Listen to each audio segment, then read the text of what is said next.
Welcome to the channel. आज हम recursion का एक इम्पॉर्टेंट प्रॉब्लम सॉल्व करेंगे, that is finding the factorial of N number, और समझेंगे कि कैसे फंक्शन खुद को कॉल करता है।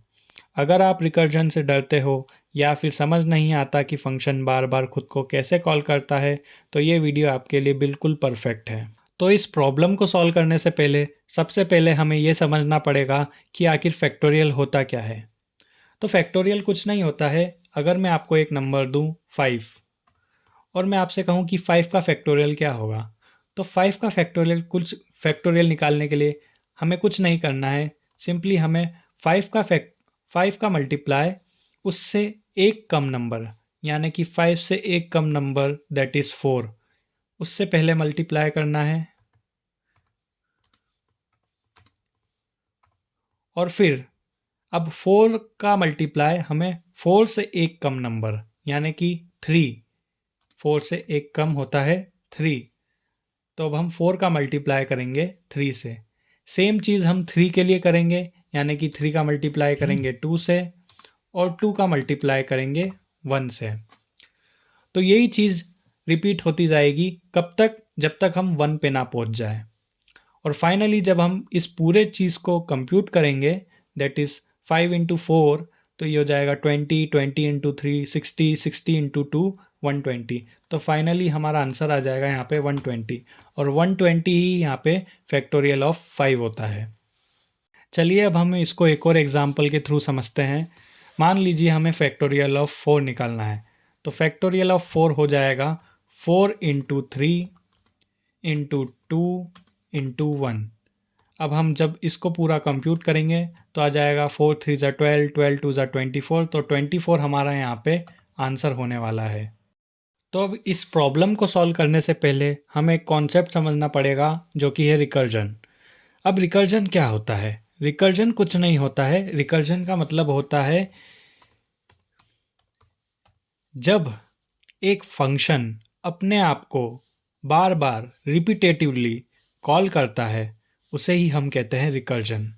मैं एक और बार बता देता हूँ। जब एक फंक्शन अपने आप को बार बार रिपीटेटिवली कॉल करता है, उसी चीज़ को हम कहते हैं रिकर्जन। जैसे कि हमने अभी एग्जाम्पल यहाँ पे देखा कि हमें यहाँ पे फैक्टोरियल निकालना था 5 का। तो 5 का फैक्टोरियल निकालने के लिए हमें एक फंक्शन बनाना पड़ेगा, जो कि होगा फैक्टोरियल, और उस फैक्टोरियल फंक्शन में हमें एक वैल्यू पास करना पड़ेगी, जो कि होगी 5। अब ये फैक्टोरियल फंक्शन फैक्टोरियल ऑफ 5 निकाल के देगा, लेकिन अब इस फंक्शन को हम इस तरीके से बिल्ड करेंगे कि पहले तो इस 5 का मल्टीप्लाई होगा इससे एक कम वैल्यू, यानी कि 4 से, और अब यही फंक्शन वापस से कॉल होगा फॉर द वैल्यू 4, यानी कि अब फैक्टोरियल ऑफ 4 कैलकुलेट होगा, यानी कि सिंपली अब फैक्टोरियल ऑफ 4 यहाँ पे फंक्शन कॉल हो जाएगा। सेम चीज़ रिपीट होएगी। सबसे पहले 4 का मल्टीप्लाई होगा 3 से, और उसके बाद में फिर से फैक्टोरियल फंक्शन कॉल होगा फॉर द वैल्यू 3। फिर से यहाँ पे सेम चीज़ रिपीट होगी। 3 का मल्टीप्लाई होगा 2 से, और 2 के लिए अब ये फैक्टोरियल फंक्शन कॉल हो जाएगा। तो ये जो हम फंक्शन के अंदर बार बार हम इसी फंक्शन को कॉल कर रहे हैं, सेम फंक्शन के अंदर हम सेम फंक्शन को जब बार बार कॉल कर रहे हैं, इसी फिनोमिना को हम रिकर्जन कहते हैं। अब अगर इसे हम थोड़ा और सिंप्लीफाई करें और ड्राई रन करने की कोशिश करें, तो कुछ ऐसा होगा कि सबसे पहले तो हम एक वैल्यू लेंगे फैक्टोरियल फंक्शन के अंदर 5। अब 5 जब हम वैल्यू लेंगे, तो 5 के लिए 5 से 1 माइनस वैल्यू, यानी कि 4 के लिए एक फैक्टोरियल फंक्शन कॉल होगा, और जो कि एक इंटीजर वैल्यू रिटर्न करेगा। और अब 5 का multiply with the factorial of 4 हो जाएगा। सेम चीज़ यहाँ पे 4 के लिए होगी। 4 का सबसे पहले मल्टीप्लाई होगा किसके साथ में? फैक्टोरियल ऑफ 3 के साथ में। सेम चीज़ यहाँ पे 3 के लिए होगी।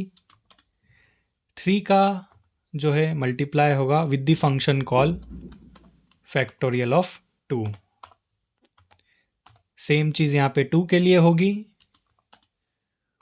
2 का मल्टीप्लाई होगा with the return value of factorial 1। और अब जब यहाँ पे हम 1 की बात करेंगे, अब क्योंकि यहाँ पे फैक्टोरियल की वैल्यू 1 हो जाएगी, तो हम यहाँ पे सिंपली 1 के लिए रिटर्न कर देंगे वैल्यू 1। तो अब सबसे पहले यहाँ पे रिटर्न वैल्यू होगी 1 के लिए 1, तो यहाँ पे फैक्टोरियल ऑफ 1 की वैल्यू हो जाएगी 1। तो अब 2 इंटू 1 ये यहाँ पे रिटर्न हो जाएगा 2। अब यहाँ पे 3 का मल्टीप्लाई होगा विद द फैक्टोरियल 2। अब क्योंकि यहाँ पे फैक्टोरियल ऑफ 2 है 2, तो यहाँ पे हो जाएगी वैल्यू 2। अब ये यहाँ पे कंप्यूटेशन होगा, दैट इज़ 3 मल्टीप्लाई 2, तो ये हो जाएगा इक्वल टू 6। अब सेम चीज़ यहाँ पे 4 के लिए होगी। 4 का मल्टीप्लाई होगा with the return value of factorial 3। 3 की फैक्टोरियल ऑफ 3 की रिटर्न वैल्यू है यहाँ पे 6, तो यहाँ पे इसकी जगह पे आ जाएगा 6।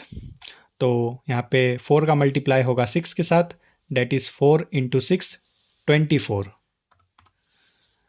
अब यहाँ पे 5 का मल्टीप्लाई हो रहा था सबसे पहले फैक्टोरियल ऑफ 4 के साथ में, तो अब फैक्टोरियल ऑफ 4 की रिटर्न वैल्यू हो जाएगी 24।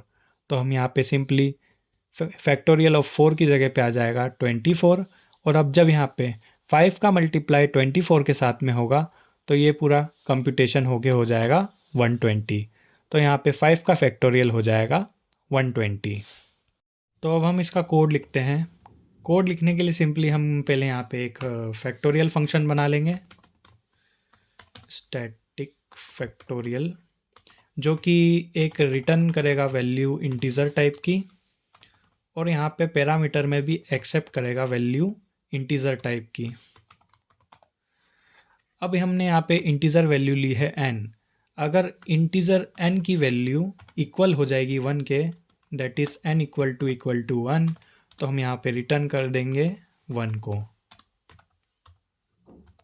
और एट दी एंड हम यहाँ पे रिटर्न कर देंगे n into factorial of n-1। यहाँ पे आएगा सबसे पहले 5 क्योंकि यहाँ पे इक्वल नहीं होगा 1 के, तो यहाँ पे ये वैल्यू रिटर्न नहीं होगी। फिर हम यहाँ पे रिटर्न कर देंगे 5 into factorial of 5-1, that is 5-4, जैसा कि हमने पहले देखा था। अब हम यहाँ पे इसको रन करके देख लेते हैं। इंट n इक्वल्स टू 5, और यहाँ पे हम प्रिंट करा लेते हैं वैल्यू को।